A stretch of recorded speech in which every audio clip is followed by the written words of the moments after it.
Hello जी, नमस्कार। आज हम बात करते हैं स्पर्म्स की, क्योंकि मेल फीमेल की शादीशुदा ज़िंदगी में जो इम्पोर्टेंस है, महत्व है, वो सीमन का, स्पर्म काउंट का बहुत ज़्यादा है। शादी के बाद आपसी संबंध बनते हैं, उनके रिलेशनशिप होती है, वो तो ठीक है, लेकिन रिलेशनशिप के साथ साथ एक शर्त, एक विश्वास संतान पैदा करने का भी होता है, जो लीगली आदमी शादीशुदा ज़िंदगी में ही कर सकता है। इसके लिए हर एक आदमी का संतान प्राप्ति के लिए जो सीमन का स्टैंडर्ड है वो एक बार में डिस्चार्ज में 2-3 ml होना चाहिए। कोई लोग कहते हैं 5 ml होना चाहिए, कई डॉक्टर कहते हैं 2 ml ही काफ़ी है। पर ये कितना भी हो, संतान प्राप्ति के लिए उसकी क्वांटिटी अच्छी होनी चाहिए। मेरे हिसाब से, मैं 50 साल से प्रैक्टिस में हूँ, मेरे हिसाब से सीमन जो स्पर्म काउंट है वो स्टैंडर्ड, जो अच्छा स्टैंडर्ड है वो 60 मिलियन का है। जो आदमी एक बार में डिस्चार्ज होता है 60 मिलियन उसमें होने चाहिए। अब कई डॉक्टर साहब, कई लोग बोलते हैं 40 मिलियन होता है, पर उसमें सक्सेस रेट कम मिलता है। ये बात ठीक है कि संतान प्राप्ति के लिए एक ही स्पर्म की ज़रूरत होती है, पर इनको संतान प्राप्ति के लिए स्पर्म को सेक्सुअल लाइफ में ऐसे ही उल्टा भागना पड़ता है, जैसे किसी आदमी को दरिया में छोड़ दो और उसको कभी 1 किलोमीटर उल्टा तैर दो, ऐसे ही वो तैर नहीं सकता और मर जाता है। ऐसे ही लाखों स्पर्म हमारे एक बार में डिस्चार्ज में होते हैं, जो एवरेज मर जाते हैं। वहाँ सक्सेस रेट एक ही स्पर्म को मिलता है, जो ओवा को जाके फर्टाइल करवाता है। आप देखते हैं कि लोगों के 4-4 बच्चे होते हैं, उनके 4 स्पर्म फर्टाइल करवा देते हैं 4 ओवा को, तो 4 बच्चे हो जाते हैं। एवरेज लोगों का एक ही होता है। तो ये बात समझ लीजिए, संतान प्राप्ति के लिए और साथ में जीवन आनंद के लिए भी स्पर्म काउंट जो है 60 मिलियन चाहिए। और उसकी जो क्वालिटी है वो 60 मिलियन में से 40% उनके काम करने वाले चाहिए। 40 मिलियन अच्छे काम करने वाले चाहिए। ये टोटल मिला के 100% होते हैं। कुछ में से कुछ निकम्मे होते हैं, सुस्त होते हैं।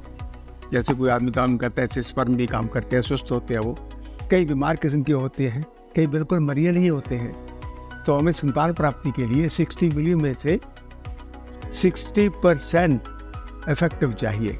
ये हो तो संतान प्राप्ति में कोई दिक्कत नहीं आती, आदमी संतान प्राप्ति करा सकता है। हमें कई तरह के सवाल आते हैं, कई औरतें पूछती हैं, भाई मेरे हस्बैंड लव करते हैं तो हमारे 6 महीने हो गए संतान नहीं हो रही। उसका कारण होता है सबसे पहले मर्दों में, पुरुषों में स्पर्म की क्वालिटी का। स्पर्म की क्वालिटी में कोई कमी है, उसका बड़ा आसान तरीका है, शंका में मत जिए, सीमन एनालिसिस करवाइए, वीर्य की जांच करवाइए, उसमें आपको पता चल जाता है। लेबोरेटरी वाला भी बता देगा, आपके डॉक्टर साहब भी बता देंगे कि उसकी क्वालिटी क्या है, बच्चा क्यों नहीं हो रहा। अगर आपकी क्वालिटी ठीक है, फिर पत्नी के टेस्ट होते हैं। चलो खैर, हम बात करते हैं स्पर्म काउंट की ही, वीर्य की क्वालिटी की ही। उसमें कई दफ़ा पस्सल ज़्यादा होते हैं, वहाँ वो दवाइयाँ दी जाती है।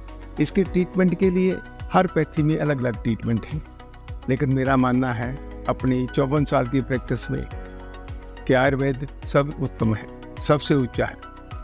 आज के हर पैथी वाले, एलोपैथिक, आयुर्वेदिक, यूनानी सब मानते हैं ये आयुर्वेद इस काम में नंबर 1 है। क्यों?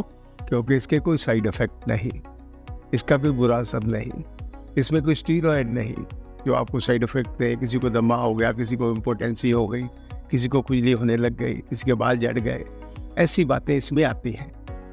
तो आयुर्वेद को आप 100% विश्वास के साथ ले सकते हैं, पर लीजिए किसी वेल क्वालिफाइड वैद्य की राय के साथ। अपनी मर्जी से दवाई बाजार से मत खरीद के लाइए, क्योंकि आप डॉक्टर नहीं हैं। ऐसे कोई भी आदमी दवाई लेके खरीद के फ़ायदा उठा ले तो डॉक्टरी का तो कोर्स करने की ज़रूरत ही नहीं, 5-7 साल ज़िंदगी के ख़राब करने की ज़रूरत ही नहीं। अपनी मर्जी मत कीजिए, अपने विश्वास पात्र वैद्य के पास जाइए, डॉक्टर के पास जाइए, उससे राय लीजिए और दवाई लीजिए, फिर आपको कोई दिक्कत आने वाली बात नहीं। बाकी स्पर्म काउंट को अच्छे रखने के लिए हम खुराक की बात करें, इसके लिए आप हर किस्म के मेवे खा सकते हैं, हर किस्म के रेड कलर के फ्रूट खा सकते हैं, जैसे काले अंगूर है, जामुन है, अनार है, संतरा है, सेब है, ये अच्छी खुराक है। काजू, बादाम, पिस्ता, किशमिश और साथ साथ में छुआरे, ये ड्राई फ्रूट में आते हैं जो स्पर्म काउंट को अच्छा करते हैं, वीर्य को अच्छा करते हैं। और इससे ज़रूरी बात है, ये भी हमने देखना है कि कितनी मात्रा में हमने पानी पीना है। दूध हमें पीना चाहिए 1-2 गिलास, अगर हमें बहाते हैं कई देखा गया है लोग मीट खाने वाले हैं और दूध नहीं पीते, तो नेचुरली फिर उनको फिश और एग लेने चाहिए, रेड मीट कम खाना चाहिए और इसके साथ साथ 10 गिलास दिन में पानी के पीने चाहिए।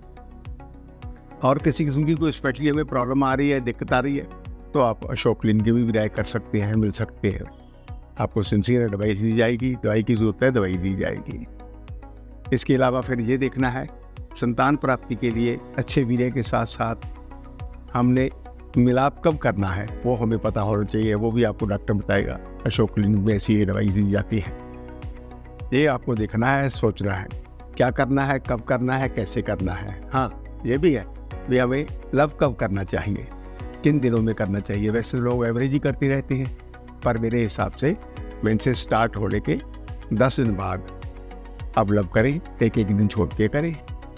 बच्चा नहीं हो रहा, दोनों ठीक हैं, तो मेंसेस स्टार्ट होने के 11 दिन बाद करें, फिर एक दिन छोड़ें।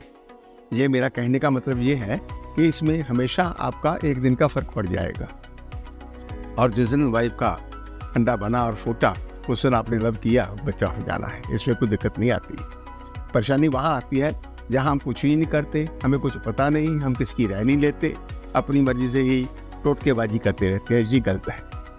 अच्छे ट्रीटमेंट के लिए अच्छी एडवाइस लीजिए, अच्छी सोच रखिए, डरिए मत। नमस्कार।